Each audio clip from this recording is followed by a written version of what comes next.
The scorn in the customer's expression was as strong as the rich scent of espresso that lingered in the Marigold Room, an upscale cafe tucked into the heart of St. Aurelia. In a quiet corner sat a girl, no older than 10, her delicate fingers sweeping cautiously over the table in search of a Braille menu that, for some reason, wasn't there. Behind dark glasses, her unseeing eyes offered no clue to the rising dread inside her as she whispered to herself in a cracked voice, "Mama, come back soon. Mama, please come back soon."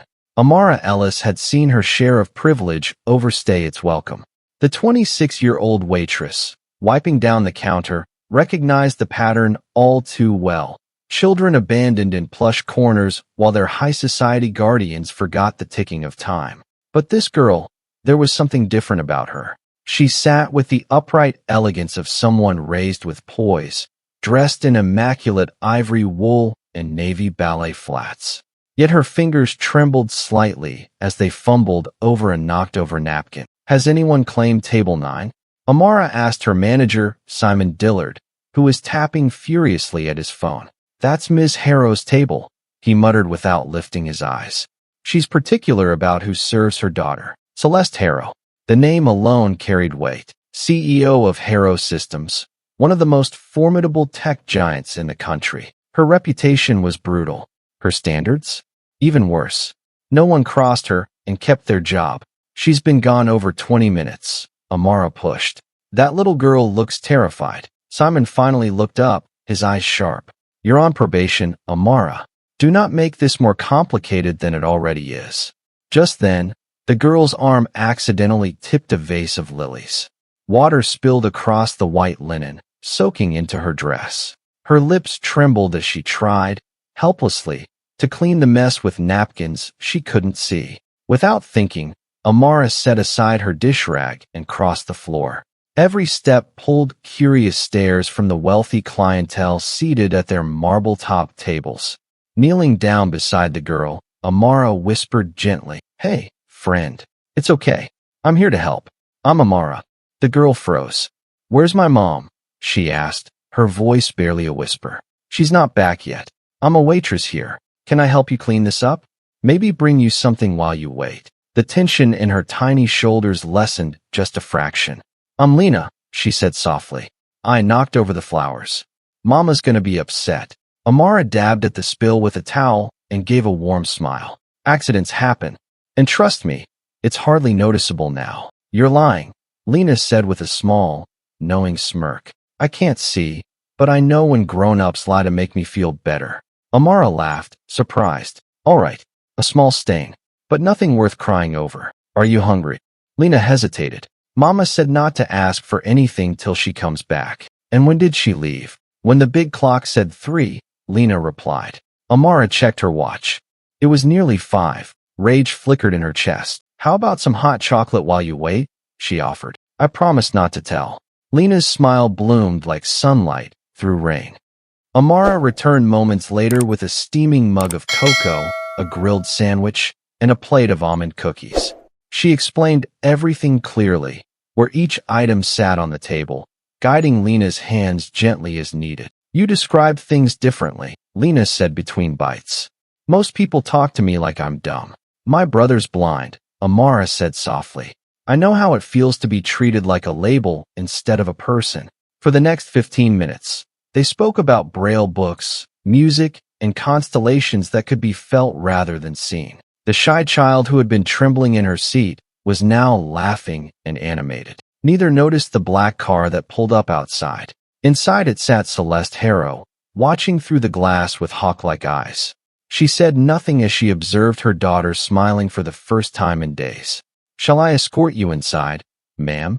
her driver asked. "No," Celeste said, her eyes fixed on the waitress. "Wait here." Inside the cafe, Simon noticed her entrance first and nearly tripped over himself with apologies. She ignored him. Walking straight to the table, she locked eyes with Amara. "You're Amara Ellis?" Amara's stomach clenched. "Yes, ma'am. I see you took it upon yourself to feed my daughter." "Mama." Lena beamed. Amara was so nice. "She told me about constellations you can feel, not just see." Celeste eyed the half-empty plate and mug. How much do I owe you for the meal? She asked, reaching into her purse. Nothing, Amara said flatly. It's on the house. A breathless silence fell over the cafe. Celeste gave the faintest nod. Come, Lena. As they exited, Lena asked brightly, can we come back tomorrow? Amara's going to teach me to tell cappuccino from macchiato by smell. Simon didn't wait long. In my office, he barked. Now, Amara followed, knowing the job she had just lost had been worth every second. What she didn't know, what no one in the cafe could have guessed, was that outside, in the back of the black car, Celeste Harrow was already texting her assistant. Give me everything on Amara Ellis by morning. And in the world Celeste ruled. Everything meant just that. Every debt, every sacrifice, every dream deferred. Because one simple act of kindness had changed everything. Rain beat steadily against the windows of Amara's tiny third-floor walk-up apartment in East Wicklow, the kind of neighborhood where sirens sang lullabies. On the table in front of her sat her resignation letter from the Marigold Room, an eviction notice, and a stack of unopened bills that seemed to multiply overnight. Her phone rang. Noah, she said quietly. On the other end, her 16-year-old brother, blind since a misdiagnosed bout of meningitis at age 5, answered with his usual warmth. You always said everything happens for a reason, he reminded her gently. I lost my job for helping a little girl, Amara replied, eyes fixed on a leaky patch in the ceiling. What possible reason could there be for that? Before he could answer, the apartment's intercom buzzed. This is Irene Voss, legal assistant to Ms. Celeste Harrow, a voice announced. Ms. Harrow requests your presence at 9 a.m. tomorrow morning for a private meeting. 45 minutes early the next morning, Amara stepped into the glass and granite lobby of Harrow Systems. Her thrifted blazer looked painfully out of place next to the executive's gliding past in designer heels and tailored wool. She rode the elevator to the 45th floor. The door opened into a vast conference room where Celeste Harrow stood before floor-to-ceiling windows, surveying the city like a queen atop her throne. Without turning around, she gestured toward a chair. I left my daughter alone for almost 2 hours, she began in a perfectly composed tone. Do you know why? Amara blinked. No, ma'am.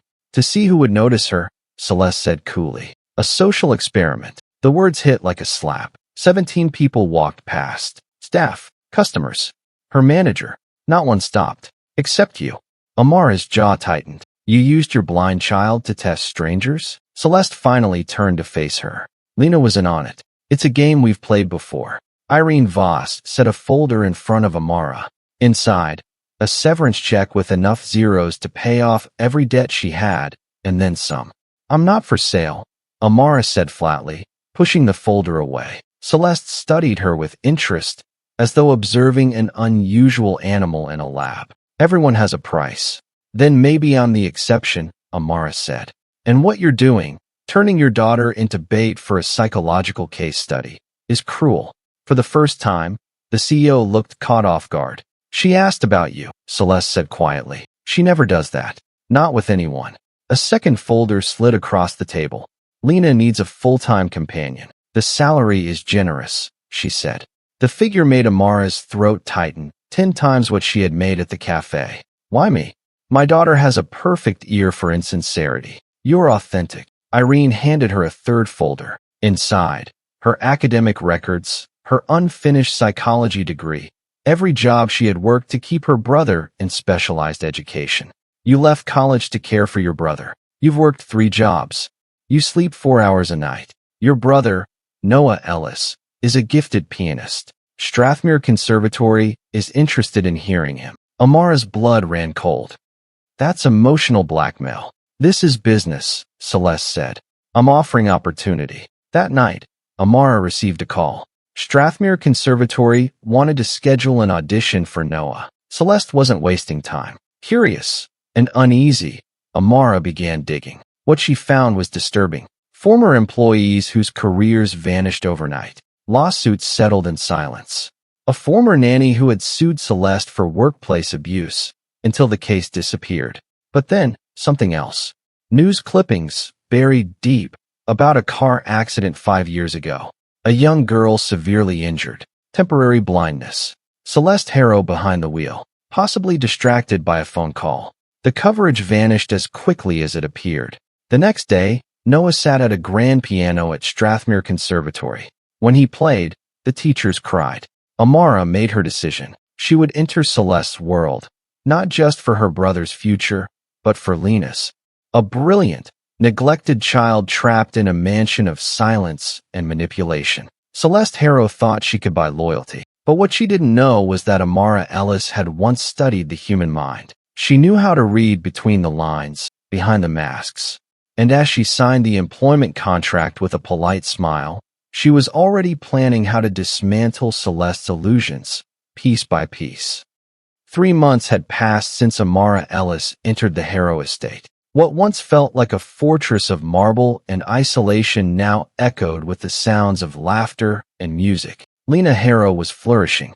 With each passing day, she revealed more of her brilliance, an encyclopedic knowledge of constellations, a sharp wit, and a quiet musical talent that reminded Amara of Noah. The stars must be like music we can't hear, Lena said one night, her fingers gliding across a Braille astronomy book. We know they're there, even when we can't see them. Amara smiled. You don't have to see them to understand their place in the sky. Watching from the doorway, Celeste Harrow remained silent. Her face gave nothing away, but her eyes lingered a moment longer than usual. She never talked this much before, Celeste remarked later, her voice edged with suspicion. What are you doing to her? Nothing special, Amara replied. I just treat her like a whole person. The next morning, while helping Lena reorganize her books, Amara discovered a box hidden at the back of the closet. Inside, a diary bound in black leather and a USB drive wrapped in a silk handkerchief. That's Mom's diary, Lena whispered when Amara froze.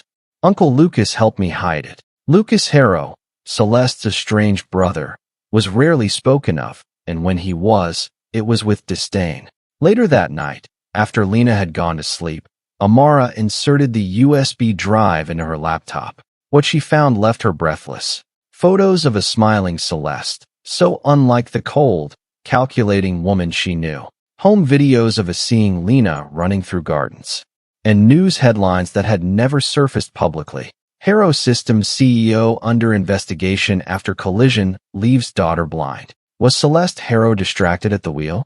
Sources suggest texting moments before impact. Then, an email from Lucas to Celeste, dated 1 week after the accident. The lawyers buried the story. The settlement was accepted. The judge sealed the records.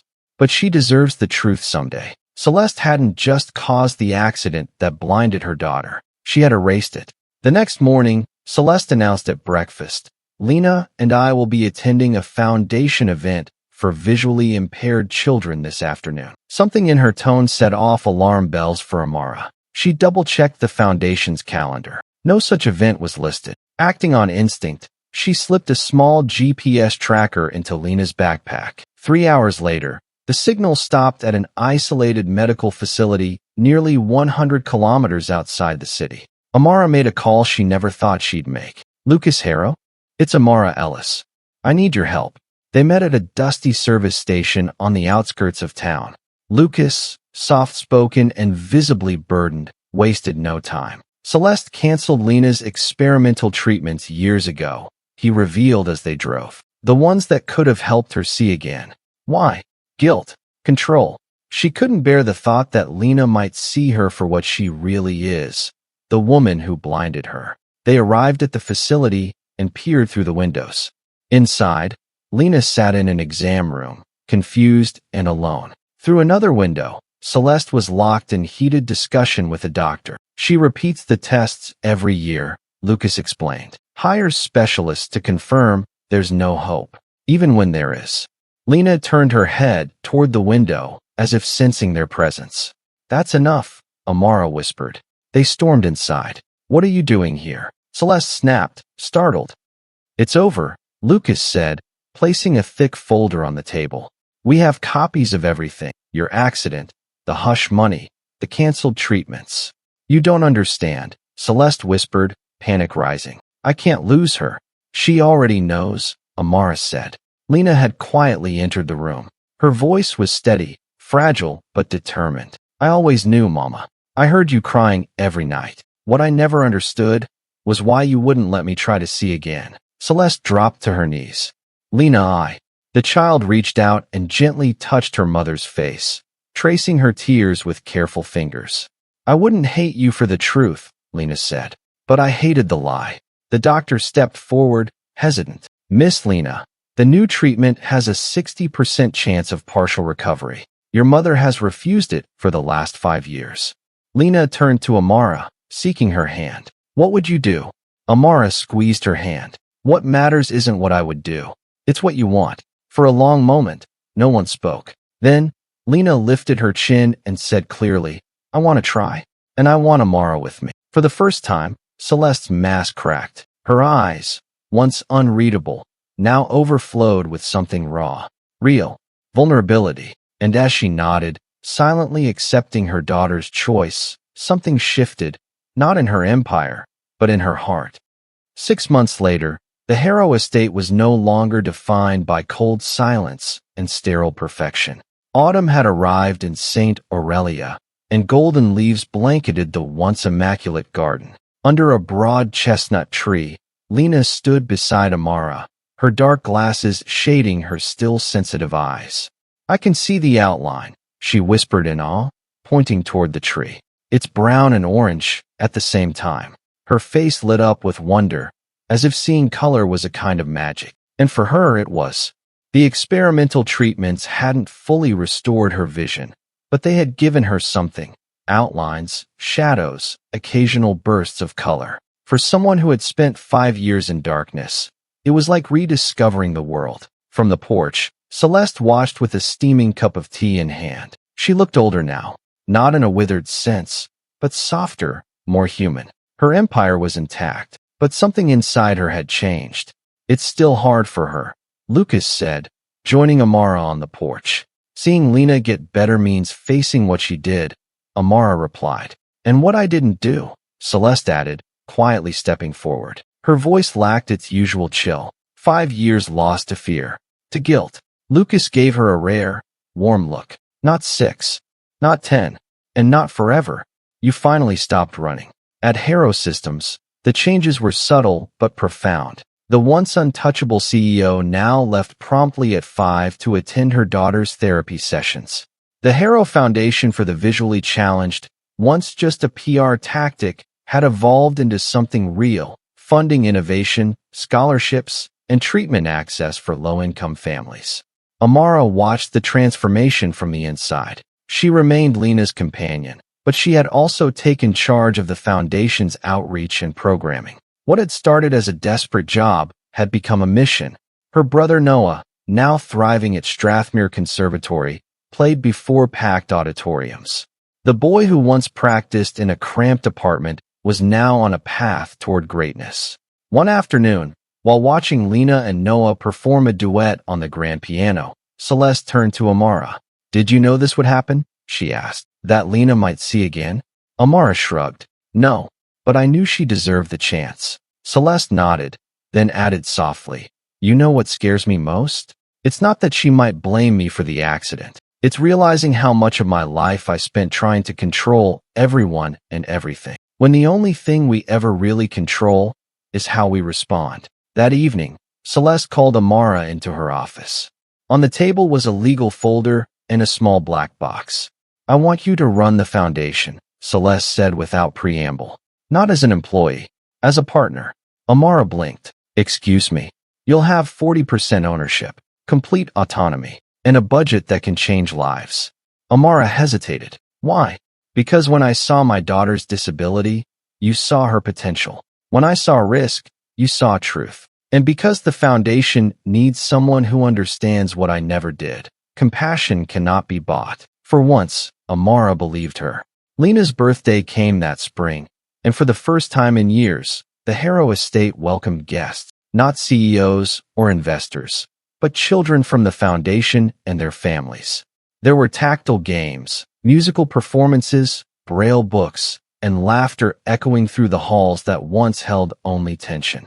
At the center of the garden, Lena presented her new project, an exhibit of tactile sculptures she had created to help others see with their hands. They're for people like me, she explained proudly, who feel shapes instead of seeing them. Nearby, a small child tugged at Celeste's designer dress. Are you blind too? The boy asked, looking up at her through thick glasses. Celeste knelt beside him and smiled. No, sweetheart, she said gently, but I used to be. In a way. Later, when the guests had left and the sun had dipped below the horizon, Lena handed her mother a wrapped package. Inside was a small canvas painted in mixed textures and warm tones. It's not perfect, Lena admitted, but I wanted you to have it. What is it? Celeste asked, touched. A reminder, Lena said, that sometimes we have to lose something to really appreciate what we have. Celeste said nothing. She couldn't. The tears forming in her eyes told the rest of the story. The empire Celeste Harrow had spent decades building still stood. The boardrooms, the profits, the power, all remained. But the foundation of her world had changed completely. She had once believed she could control fate with a phone call or erase mistakes with a well-placed check. But it was a waitress who taught her the truth. A young woman who had nothing but the strength to say no when it mattered. And a daughter brave enough to forgive the unforgivable. If this story moved you even a little, don't forget to like, share, and subscribe to our channel for more powerful stories of resilience, redemption, and the unexpected kindness that can change a life forever. Let us know in the comments. Have you ever witnessed a simple act of compassion that changed someone's path? Sometimes, it only takes one person who truly sees us to rewrite the future.